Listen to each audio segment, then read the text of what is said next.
اعوذ باللہ من الشیطان الرجیم بسم اللہ الرحمن الرحیم۔ شروع اللہ کے نام سے جو بہت مہربان اور نہایت رحم کرنے والا ہے۔ آج میں آپ کے ساتھ 7, 8 اور 9 محرم کا وظیفہ شیئر کروں گی۔ یہ وظیفہ اللہ تعالیٰ کے 2 صفاتی ناموں کا وظیفہ ہے۔ میرے پیارے بہن بھائیوں، ہر انسان کا ایک ایسا دشمن ہوتا ہے جو آپ سے حسد کرتا ہے، چاہے وہ آپ کے کاروبار سے حسد کرے یا آپ کے رزق سے حسد کرے۔ وہ بندہ ہر ٹائم آپ کو نقصان پہنچانے کی کوشش کرتا رہتا ہے، یا تو بازو کے زور پر یا تویزات کے زور پر، لیکن ہر وقت نقصان کا ہی سوچتا رہتا ہے۔ تو آج کا وظیفہ جو میں آپ کو بتانے جا رہی ہوں، یہ 7 محرم کا خاص وظیفہ ہے جو آپ نے 7 محرم سے شروع کر لینا ہے۔ لیکن اس سے پہلے میری آپ سے گزارش ہے، جو میرے چینل پر نئے ہیں وہ میرے چینل کو لائک کریں، شیئر کریں اور سبسکرائب کریں، تاکہ میری ہر نئی آنے والی ویڈیو آپ تک بر وقت آسانی سے پہنچتی رہے۔ جزاک اللہ۔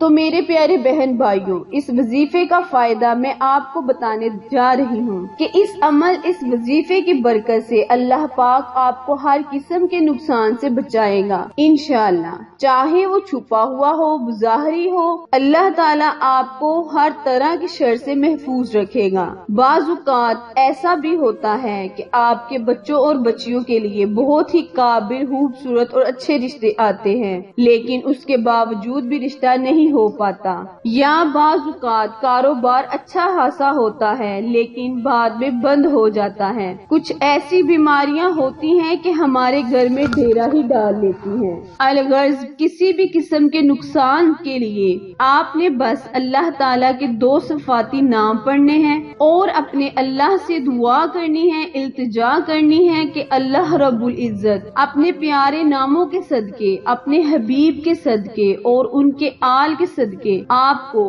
آپ کے حسدین سے بچائے اور ان کے شر سے محفوظ رکھے۔ وقت کی نزاکت کو مد نظر رکھتے ہوئے آئے ہم اپنے وظیفے کی جانب چلتے ہیں۔ یاد رہے، جب بھی کوئی آپ وظیفہ یا عمل کرے تو آپ کا لباس اور جگہ کا پاک ہونا بہت ضروری ہے، خصوصاً آپ کے دل کا پاک ہونا بہت ضروری ہے، کیونکہ عمل کا دار و مدار نیتوں پر ہے۔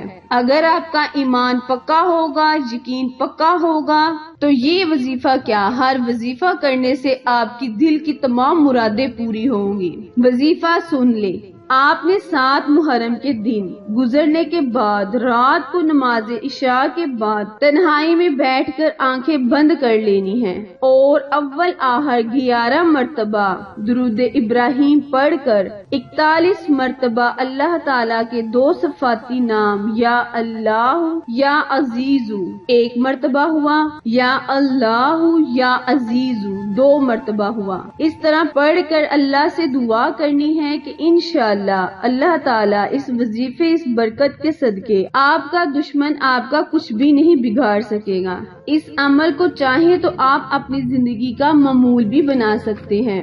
وظیفہ کرنے کے بعد اللہ رب العزت سے دعا کرنی ہے، التجا کرنی ہے، انشاءاللہ اللہ رب العزت آپ کو ہر قسم کے نقصان سے محفوظ رکھے گا۔ اللہ رب العزت سے دعا ہے کہ اللہ تعالیٰ میرے اور آپ کے تمام صغیرہ اور کبیرہ گناہوں کو معاف فرمائے، آمین۔